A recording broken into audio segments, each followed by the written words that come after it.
Hi, I'm Scott Barry Kaufman from the Imagination Institute. At the Imagination Institute, we're dedicated to making progress on the growth, improvement, and measurement of imagination across all sectors of society. Toward that aim, we've been hosting a series of imagination retreats. These retreats consist of discussions with some of the world's most imaginative thinkers across a wide range of fields, from psychology to comedy to physics to spirituality, among others. We've had a lot of exciting discussions about how imagination operates within each field and how we can help young people develop imagination. We've also been discussing the importance of imagination in society more generally. What you're about to watch is edited footage of one of these imagination retreats. In addition, all the videos and reports of all the retreats will be available on our website at imagination-institute.org.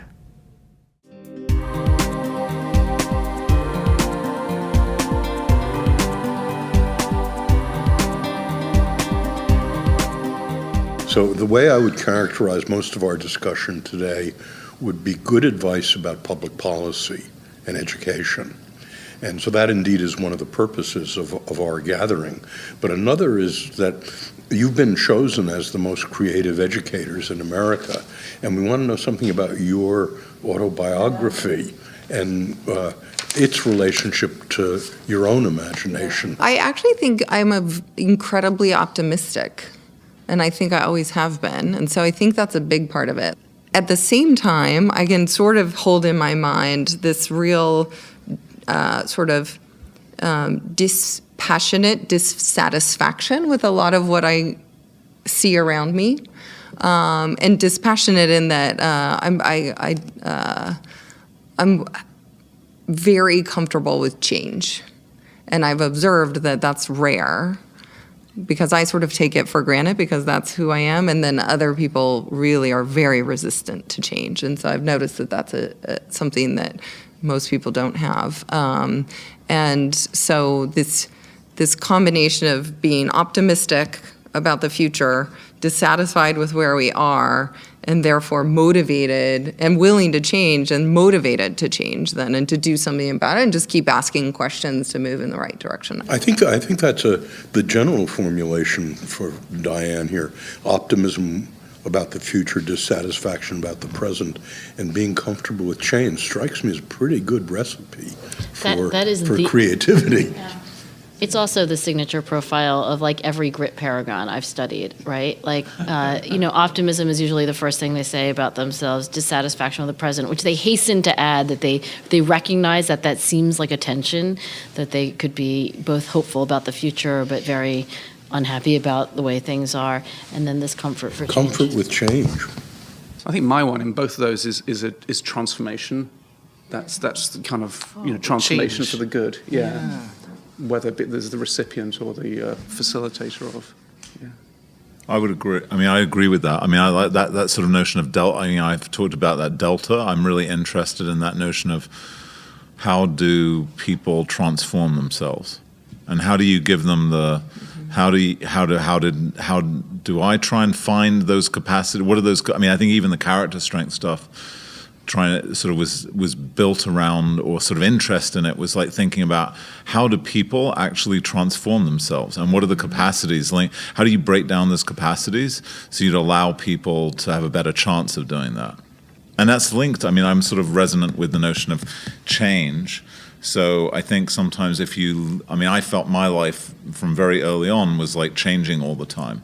And so it doesn't really seem like a big deal to me and I'm happy that actually, I'm sort of thankful that my family had issues and whatever, and that led to this sort of constant dynamic nature of my upbringing. And so then I somehow think that's linked to this sense of somehow connected to this idea of transformation as well. That there's something that you need to be, you need to be comfortable with change around you in order to sort of figure out how that you're comfortable with change of yourself, or transformation of yourself, perhaps, something like that. I think I know you. I think you're curious. I would say that one of your signature strengths is curiosity, and you find that education is I mean, it could have been other things, right? And it's got to be a combination of things. But I think that educators, I mean, I think most educators, I mean, they really do, even the ones who drive you crazy and they're not working hard enough, whatever, I think they really love kids. I think they're nice people. And it comes out of kindness, actually. Trying to make somebody else's life better. Yeah, I mean, I'm no saint, but I think that for me, that's what motivates me. I'm sort of thinking about wonder and curiosity. And I had whatever happened in my life, I was lucky that I had people around me that always supported keeping a sense of wonder and curiosity. And I think it's somewhat weirdly, I guess I think of that as being somewhat adolescent or like a younger part that I've kept sort of alive in my. That's the way I consider it in my head. Like there's some child part of me that never really grew up, and that's actually a positive thing. But I'm not sure. There must have been some things done to allow that to happen, and then I've sort of seen, and I've seen people who've just lost that, and I go like, oh my God, that's sort of so horrible. And like, why is that the way that things are? And so I guess that's something that I'm constantly questioning. And I see it in my school. I mean, I see it you see it in society at large, that just people don't care about questions or they're not curious. And I think that's something, how do you keep that and maintain that in people?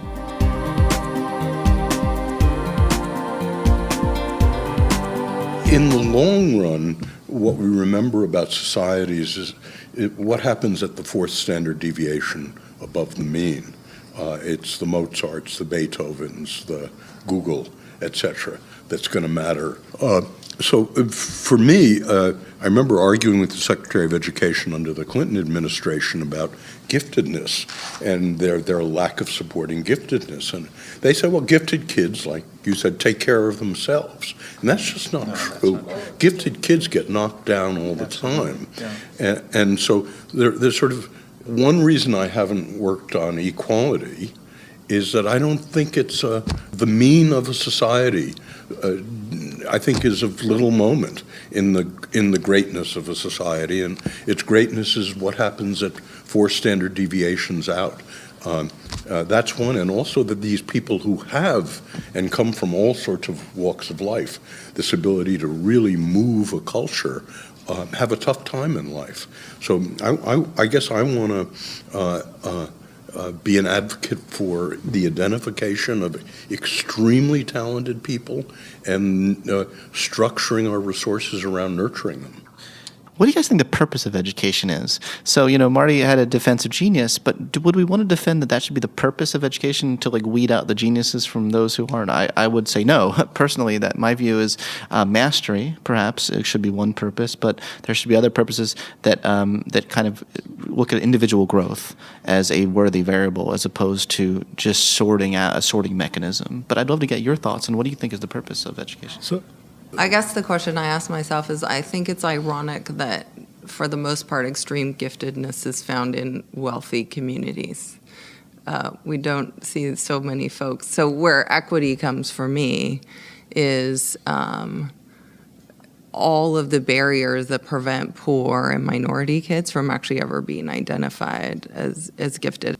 And the public school system in America decides. They pick winners and losers. And so for me, my mission is to create an environment where every individual identifies their own gifts and their own talents, and they're not sort of narrowed into certain places, and where we can try to, as best we can, compensate for what they're coming from. To give everyone an opportunity, and wouldn't it be amazing if every human being had a gift that someone wanted to nurture in them? And I actually think that that's true. It's the key is, how do we find that? And we don't find it in a system that has literally what we have today, which is 3 possible outcomes. You can drop out of high school, you can graduate from high school, or you can be ready for some sort of post-secondary school, which are all incredibly narrow. And so that's where I think my anger.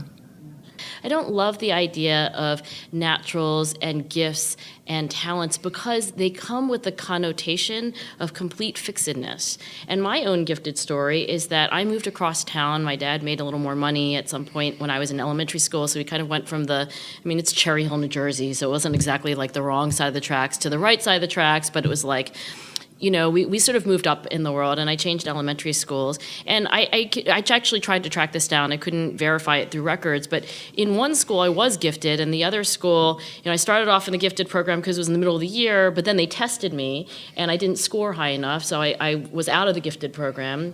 And then I think my teachers, unlike Scott's, were like, you should be in the gifted program. So I get back into gifted, and I don't know what identity I had, except for maybe I was borderline. I was like almost gifted, like could possibly make something of myself someday, maybe.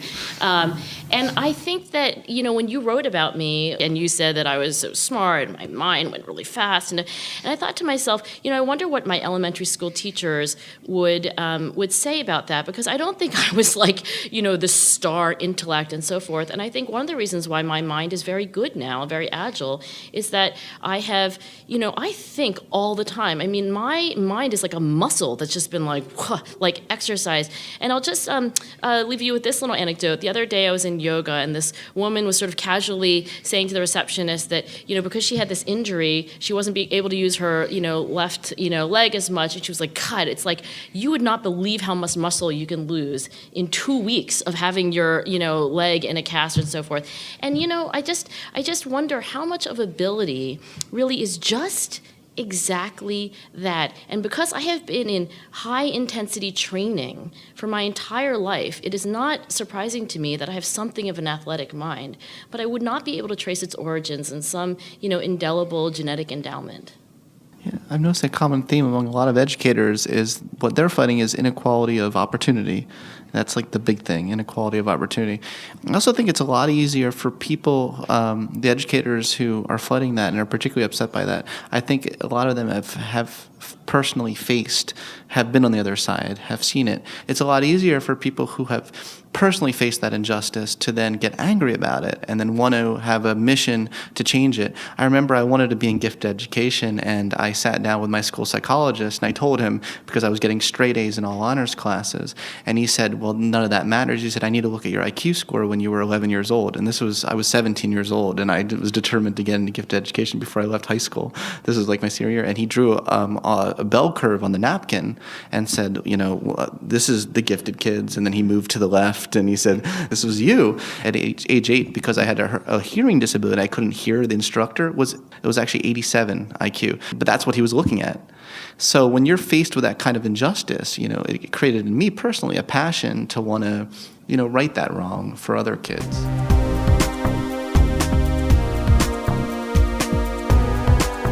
And continually trying to figure out, sort of toggling between constraint and freedom in schools, and with as a student, as a teacher, viewing it, and I'm not casting one as really good, like freedom is really good, and constraint is bad. I actually think constraints can be very positive. But I think we're very, like, sometimes I think, like, schools can tend to be one side or the other of this. The notion that, okay, you are very constrained, you are a child, you don't have any ability to do anything beyond, let's say, just take this castor oil and go on, versus other schools that are saying, okay, you have all the possibilities in the world, and yet actually don't necessarily supply kids with the steps to be able to be independent or think for themselves. So that's more rhetorical than it is actual. And I think it's a hard balance to get between those things, because, I get frustrated both with the idea that even myself, like, getting constrained into, okay, this is who you are, this is what you're going to be, and people telling me that. At the same time, I also think I was equally frustrated with people saying, well, look at all the things, look at the future possibilities that you have, and having no sense of how to actually do that. But I'm interested in how you resolve that effectively. I think the people who actually can resolve that sense of constraint and freedom in their lives and feel really comfortable toggling and understanding there are different moments you have to toggle between that actually those are really interesting people to me. And it seems that they're actually pretty stable and people that I respect and people that I actually listen to and think are wise. And it's directly related to creativity as well, because I think there's something about toggling between this notion of constraining oneself and then having freedom to break everything as well, which I think is sort of interesting. Yeah, you have to know what the rules are in order to break them.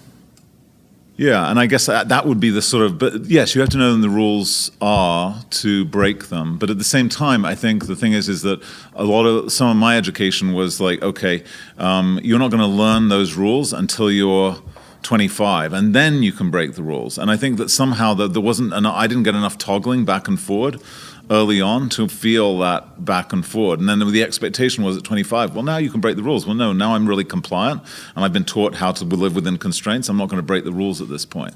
So I think there's something about how do you start that earlier on and get people to be comfortable with that in schools. And I guess that would be my outcome of like the purpose of education would be that people feel comfortable with resolving that polarity for themselves. The story that I tell in my talks a lot is, because I always get the question about whether or not a parent should be allowed to let their kids stop doing violin lessons or something like that. And I say, well, so our neighbor up the street, their kids went off to college and they decided to get rid of their piano. So I thought, great, they're uphill from our house. Let's wheel the piano down the hill into our house and I'll make my kid take piano lessons. It'll be great. So for, of course, predictably about a week and a half, my son practiced the piano.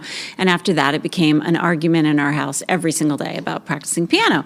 So I have very little tolerance for anything that messes with our relationship. So I rolled the piano down the hill to our next door neighbor who was a bigger sucker than I was, and she took it down there. And so, and it keeps moving downhill. And then about a year and a half later, and so my son is like, no, forget it, I'm never playing piano again. And then 2 years later, he picked up my husband's guitar and decided he wanted to learn how to play guitar. And he took a few lessons, decided he hated the control of an instructor. And so he started doing this thing online called Jam Play, where you can teach yourself, you can choose the instructor, you can choose the style. So he learned how to play guitar, and he came to me quite sheepishly one day and he said, so, if someone on our town's email listserv, wants to get rid of a keyboard, that I might, be interested in that. And so we found one, and he took it into his room and would practice that thing till his fingers bled. But how you replicate where he was, and I don't think it was just a difference of age, I think it was a difference of control and extrinsic stuff. A kid who wants a piano out of the house so badly he's willing to push it himself versus a kid who picks a really, really hard intro piece of, he picked like the beginning of a really hard Billy Joel piece or something and played it until he literally had little calluses on it, little blisters on his fingers. I don't know how you get that, but I do know that if I have nothing to do with that, if part of that is because it's not my thing anymore, I'm going to stay away, as far away from that as possible. But then what you're saying is, in order to garner enthusiasm, you have to be hands off all the time. I don't know how you guide and yet don't touch, guide and yet keep your hands off of it. I don't know where that balance point is, but it seems that if we could figure out where that is, and maybe that's just a matter of saying, here are all these things that you can learn, and let me give you all the resources you need to learn those things and go. I mean, I think they need the autonomy, they need the choice, and they certainly, for kids who are not in the 1%, I mean, they need opportunity, right? Mm-hmm. Let's not forget that. I think the kind of like over specialization and the helicopter parenting is not a problem for most kids in this country, but they do need some discipline. So this is how we've negotiated. In my family, since my kids were very young, they all had to pick a hard thing to do, and that is something that fulfilled the requirements of deliberate practice. Not hours and hours and hours a day, but that's actually like more than 1 minute a week of truly deliberate practice, challenging, required focus, required some repetition and some refinement of a skill. Like that's deliberate practice, and I let them choose within bounds, right? So one year my daughter picked horseback riding, and I was like, nope. can't do horseback riding, but within the bounds of what, you could do ballet, you could do track. I mean, there were the things that were available in our town. So they had full autonomy to choose.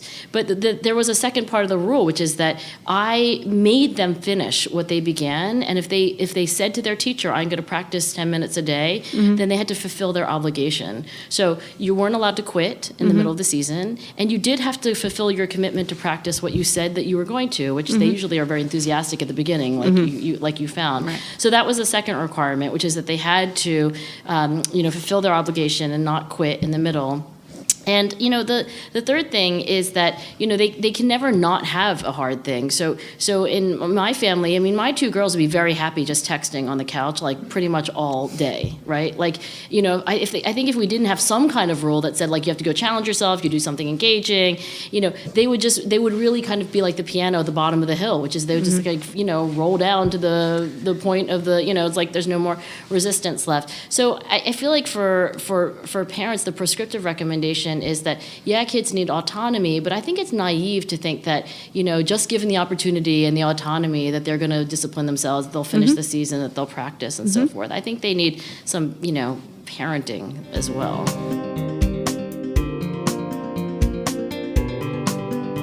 I would be concerned maybe if we developed like a curriculum around imagination, or an explicit curriculum. I would be fine with like the idea of almost a meta curriculum, so that somehow you are in ways providing the condition for the development of imagination and creativity. You're observing that, you're figuring out ways to give feedback, explicit feedback around the capacity to be imaginative and be creative. But you're not just telling people, okay, showing all the time, like, oh, this wonderful creative person, these are people who have been creative, these are the capacities, these are the characteristics of people in a very explicit manner. I think I'm really going backward and forward on this sort of notion how you stealthily embed stuff within the culture of an environment, and how that allows people to then play around with this stuff. And then it also gets away from, okay, there's this sort of course, and this is the way, this is the formula for creativity. The root of it, I think, is curiosity. And Lizzie actually had a terrific idea the other day I want to bring up for a second. People were talking about how they're measuring curiosity by these divergent thinking tests, where you have to come up with how many uses for a brick are there, or imagine what if someone was living on, if you could become invisible at will.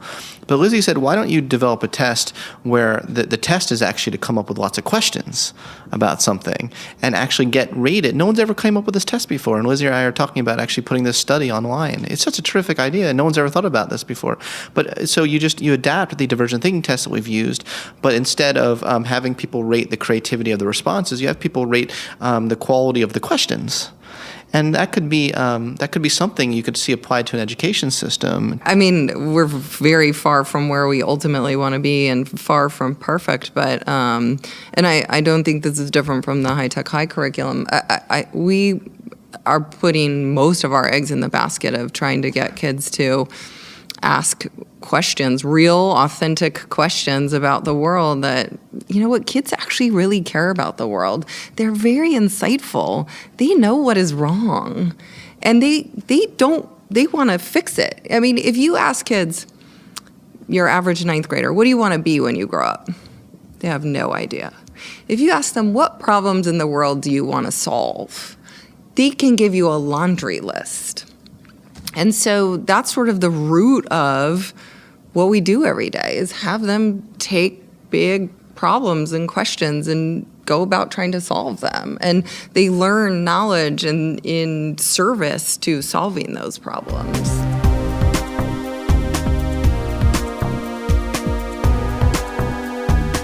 This is really important about this question of what is reflection and imagination. So starting about 15 years ago, people wanted to ask what part of the brain is active when you're doing anagrams or mental arithmetic. And so the methodology in fMRI is you give people mental arithmetic and you look at what lights up. But you always have to run a control group. In control group, you say just lie there and don't do anything.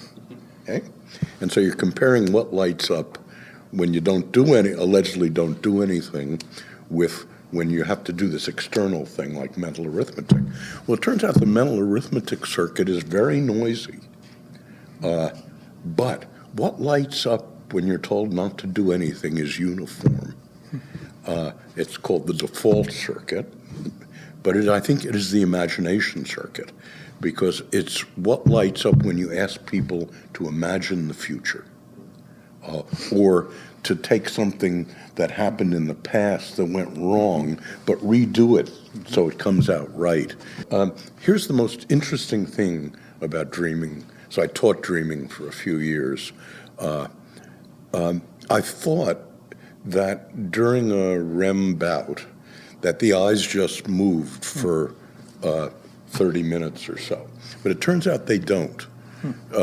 That if you look carefully at a REM bout, the eyes jiggle for about 30 seconds, and then there's about a 90-second quiescence, and then the eyes jiggle again. About 30 years ago, someone said, let's wake people up either during the jiggling or during the quiescence. And two completely different things go on. So if you wake people up during the jiggling, they're having a visual hallucination. Essentially, it's something it's driven, it was thought to be driven from deep in the even deeper than the limbic system. And it's a movie for about 30 seconds, something like a movie. And then if you wake people up during the quiescence, you don't get anything like that. You get very cognitive material, reflective, Dominic, if you will, in a visual mode. And so, for example, you wake people up during a visual burst, and what they see is my brother and I were in a bar together, and we're drinking. If you wake them up during the quiescence is, I think we've both been drafted into the Army in Vietnam, and we wanted to go to a bar because we were so it's sort of visual, but it's cognitive, and so that led me to believe that dreams consist of only three things. One is periodic visual bursts. Secondly, there is an emotion that goes on the whole 30 minutes. So there's a limbic emotion, like it's all very sad, or it's all very sexy, or it's all very funny.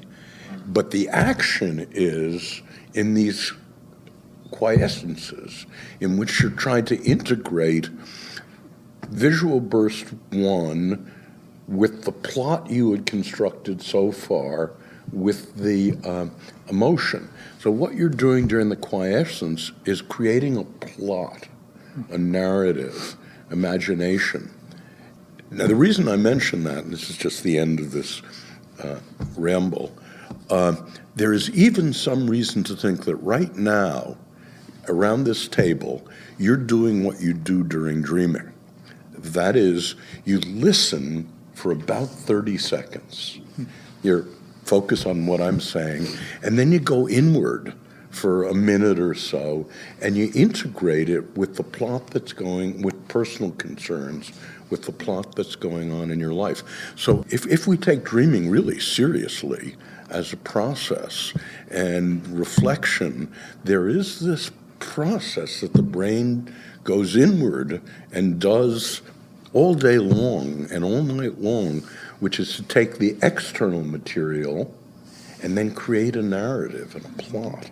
So the default mode network has three components to it. I think that'd be a good segue into discussing how these three things are relevant to your education. So one component of the default mode network is perspective taking, your ability to imagine the thought of another person. The second main component is a personal meaning-making system. So whenever we tag anything as relevant to our own personal concerns, this component of the default mode network lights up. And the third component is mental simulation, which is your ability to simulate the future and think about future possibilities. So what's interesting is that these three components are correlated with each other and form a coherent system in the brain that is distinguishable from like the executive attention network, for instance, which is so hot right now in education. everywhere I go, people are like, executive functions, but I often say executive functions for what, you know? Like if it's just the executive attention network and there's no coupling with the default mode network, it's just duty, right? So I often, you know, my talks and stuff, and when I talk to teachers and things, I say, make sure that the executive attention network is there's a reason for it. And that's where the default mode network, the default mode network gives the why to what you're doing. Qualitatively, do you think, are there qualitatively, hypothetically better default mode networks, networks? And are they malleable so can you improve them? So that's one question. And the second question would be, why, I mean, just to hear from you, like why, or people here who know about this, why is the toggling, let's say, between executive and default, like potentially positive? And what does that look like? I mean, I'm sort of having a hard time to actually figure out like what it actually would look like in people's behaviors. So are there people that you could sort of say, oh, well, this person shows like they're doing that really, really well, and that toggling is really effective? So I think I love Marty's point that we're actually all doing this right now. And I was trying to think about how kind of I'm doing it right now. And I'd love to hear about maybe, you know, other things that are going on for other people. I found myself during all of our discussion coming back to sort of daydreaming about the student that I'm working with right now, who's doing an independent study with me. And, you know, thinking, wow, the student from Northeastern University that I'm working with is so much more imaginative than a lot of the other students that I've worked with from Tufts, from Brandeis. I work with a lot of students in the Boston area. And I found myself trying to integrate what we were talking about with this specific concrete snowflake in my mind, as Diane was talking about, and connecting it to what you were saying. And that was helping me kind of think about and really integrate this theory of good education. So I have a question about that because I think the ability, what you just described, and probably what everyone around this table is doing, because probably everyone around this table was successful in school and we made it, you know, through, and that's why we get to sit at this table, was because we were able to do that in our own head, and not because the environment, A, either taught us to do that, or B, even supported that, you know. And my sense is the majority of people aren't just born with the ability to do that. And so when we put them into educational environments where really the only way to learn when you're just consuming information is if you have this whole learning process going on in your own head. And so is that the case? You know, is my experience and observation actually supported by the research? And if it is, then don't we need to design very different learning environments where we're actually teaching people that process, where it's happening externally with other people and they're being reflective about what they just did with someone else when they're going through that mental process out loud and with other people and with feedback on it and all of those sorts of things? Shouldn't that be what is happening in K-12 classrooms so that people can develop that set of skills? Can I add a further question on top of that? I think those are great points. The thing I'm curious about is hearing the characterization of that mental state. It sounds very solo, like you're disappearing inward and going into yourself. And what I'm curious about is to what extent people are able to do that in social groups. So, you know, can you get a group of people doing that together, or is actually facilitating something where we're all going off into our own little world and coming back again? So I think it might be useful to think of the classroom and that kind of inwardness that Neil talks about, and then students working together, as analogous to like a jazz band when they're improvising, but they're improvising within a very specific structure. So, right, Charlie Parker and Dizzy Gillespie, who used to talk about being the other half of each other's heartbeat, they use that as a phrase to describe how they knew what the other was going to do. They knew each other very, very well, yet, you know, there's an inwardness to their soloing. They're in a space by themselves, yet they remain aware of what's going on outside them. That's the only way improvisation works. If you're not aware of what the other person is doing and what they can do, right, what you can push them to do, what they can push you to do, then it's just noise. It's just noise. So you have to be aware of what's going on outside you at the same time that you have the ability to go deeply inward and reflect.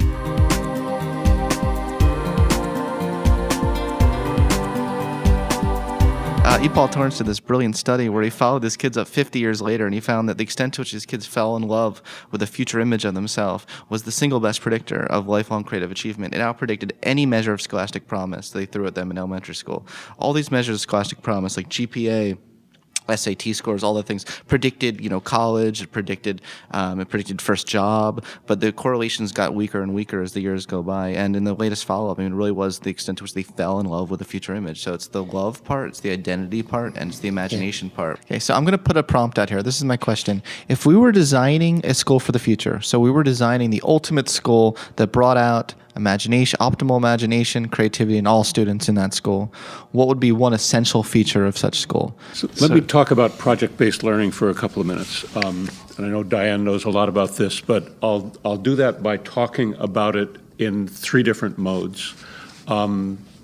Diane's projects, as I understand it, come from, she's talked about, they have 200 projects that have been designed carefully. Teachers can choose from those, students can do them.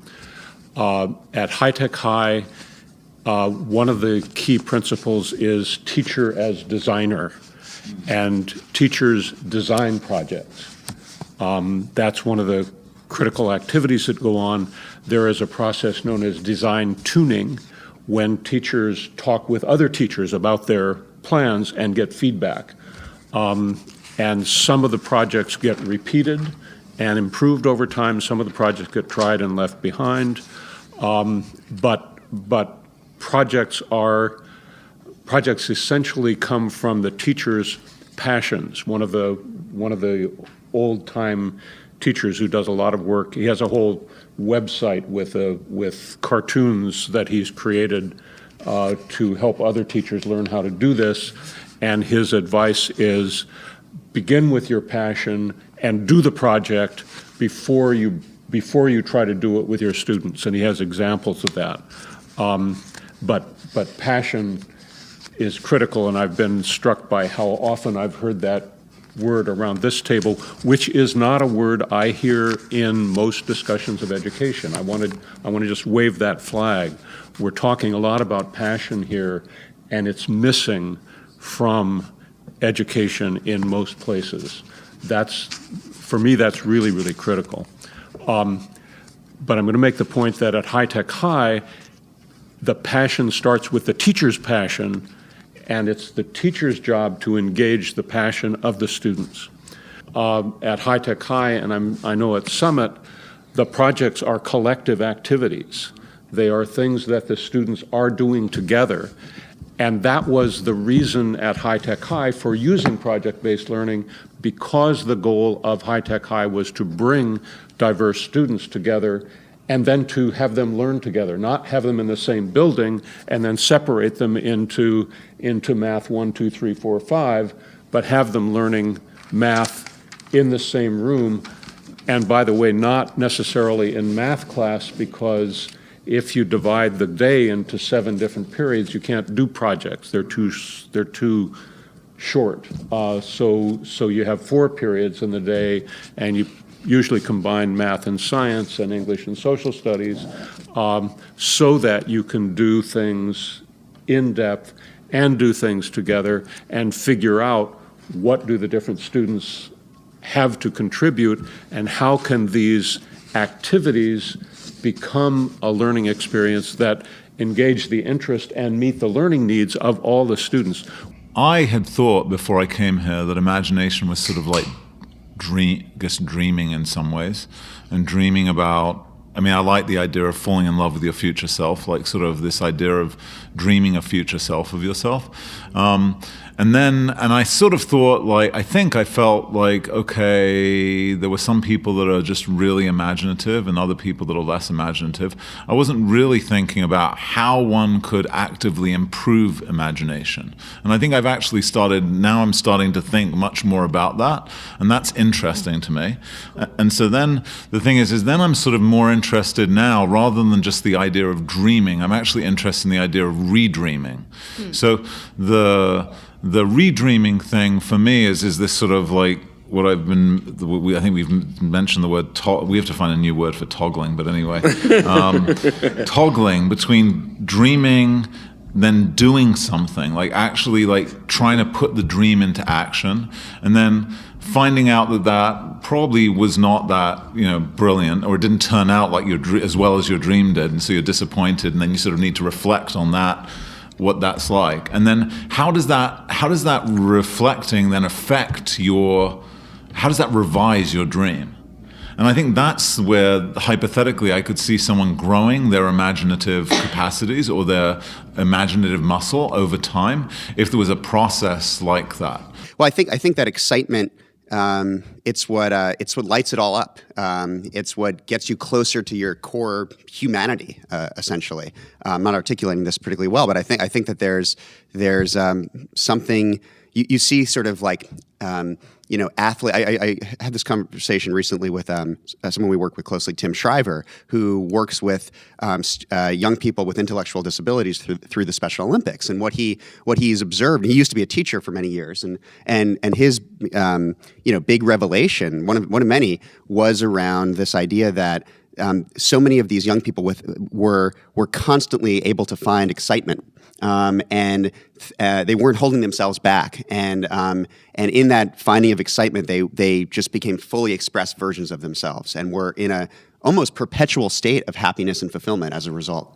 So I was trying to come up with all the different shadings of this word, but I guess it all sort of goes into one, which is relevance: personal relevance, professional relevance, future relevance, real world relevance. Like, it turns out, we learn better things that we find interesting and useful, and people often misunderstand what I mean and think that what I mean is we have to make everything interesting for every kid, and that's not what I mean. What I mean is that we have to, at the very least, show kids that what we're teaching them has some relevance to something else, or whether that's to them or to the world. Neil Stevenson. Oh, hello. So sorry, I've just emerged from a deep valley of default network. I've got three things. One is that relevance thing. I'm imagining something that I care about, that's important for my goals. I think there's something about novelty, just like we are attracted to novelty, so coming up with a novel idea feels good. And I wonder if there's something else about this sense of agency, like I have created something that did not previously exist, therefore I exist, therefore I've done something, that feeling of satisfaction. And I wonder about imagination consciousness. So if by that I mean if people understand that imagination is made out of meaning-making, mental simulation, and seeing others' points of view, that itself is a very instructive thing to be conscious of, because you can then reinforce certain behaviors in yourself and in others, and you can celebrate certain things. So yeah, I was just going to say, I think one of the most important things, I couldn't agree more with the influence and the power behind the adults and the whole, like the village of adults, right? For us, I think what was a really pivotal point is when we had our alums that had gone off to college, and because they were from the same neighborhoods, they went to the same school, they sat in the same chair. So I think it's important to have those examples. It also was more powerful to have an alum who could say, yes, this adult had this influence and I was in your chair a year ago. So like right on the immediacy versus an adult that's further away. So I think in this whole sphere of everything, we can't forget about kids being the strongest influence on kids. Sometimes you just can't control the situation. I mean, as much as we want to as educators, like you can't control the entire environment.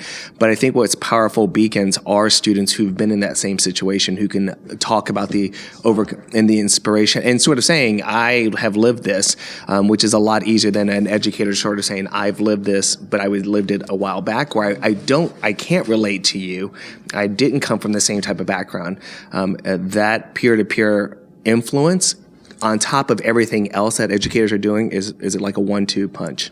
In thinking about situations like that with students who are in potentially some of the worst situations you could possibly imagine, you then consider how important education becomes, because we need to enable them to have even just the smallest sense of control within these learning environments, right? So when we structure their day and we take control as teachers and administrators away from them over the work that they're potentially doing, and not gearing towards some passion-directed or imaginative work that might inspire them and give them that little bit, even just for a few minutes every day, or maybe an hour or half hour every day. I think every little bit ultimately counts, and so I think that that's an important consideration. Okay. A redefinition, reimagination of the diploma, or essentially with whatever the core mechanism is for sort of marking success. So the 4 key principles we believe are, number one, personalized learning environments connect kids' long-term goals, passions, interests, dreams to their daily actions, behaviors, and decisions. And there is a giant disconnect between these two things in our schools, and primarily because most kids don't even have any dreams, passions, interests, or idea of what the future looks like. We don't spend any time there. And if they do, what they're doing every day has nothing to do with that. And they're not stupid, and they know that. So that's number one. Number two, it engages kids in real world, authentic problem solving and questioning and thinking in very deep, rich, project-based environments where learning, knowledge, and information is in service to solving those problems and thinking about those questions. So it's very authentic and real. Third, it empowers them to own and drive their own learning, to know what it means to learn something, to know when they've learned something, to have the ability to go learn something, not because someone has spoon-fed it to them, but because they know how to do that in the world. And where they have access and control their own data and their own information and their own pathway and their own pace. And then fourth, and this is a really important piece that I think gets lost in conversations around personalized, and in particularly because personalized gets conflated with technology, is it nurtures a community. We actually believe that this has to happen in a community. We personally believe it has to happen in a very diverse community, socioeconomically, racially, spiritually, however, all the ways that it needs to be diverse. And by community, I mean a community that is trust-based, where people give and receive very rich feedback, because that's the way you grow and develop and learn. So I had one thing quickly that I'm getting excited about as I think about this. I mean, we've been talking a lot about teachers. So if you connect the dots between sort of students who are able to choose their future, well, first envision these new possibilities and then choose their own future. I think there's a question regarding teachers, A, which is how can they facilitate that process that we've been talking about. But there's also a B, which is how can they do that in their own lives. And one of the things that we found that surprised us early on in the Future Project is how many teachers started going to our dream directors, asking them for support in reconnecting with their own passions and their own ideas and dreams. And we found very quickly that even if the conversations and the actions that took place had nothing to do with what they were doing in the classroom, initially they would report later on how much it caused them to look at their entire lives and careers and work differently and enjoy fundamentally more the experience of teaching. And so I think this might go back again to this idea that if what we're really talking about at its core is schools that are creating opportunities for people to learn life, not just the students, but the teachers as well, everyone. The idea that, imagine if schools were places where everyone was learning, going back to the original, like Plato's Academy, there was one of the things that was distinctive about it is that you knew who the elders were, but everyone was learning together. There was a perpetual process of discovery and curiosity. And it also relates to the point around connection, because what we found is that these teachers who were beginning to open up in their classroom, a lot of what dream directors would encourage these teachers to do would be to start to share more openly and authentically and powerfully in their classrooms why they do what they do and their passions outside of school and so forth. And students would start to enjoy their company more and feel deeply connected authentically to them. And so you start to think about how we can kind of loosen the distinctions between teachers and students and all these people, all these titles and roles, and just sort of reimagine even our perspective of what a school is. To be a place where everyone together is learning how to live a more extraordinary life and create that for others. Yeah, and something I really admire about you, Andrew, is you want to redesign the experience of school. Not just, the whole experience.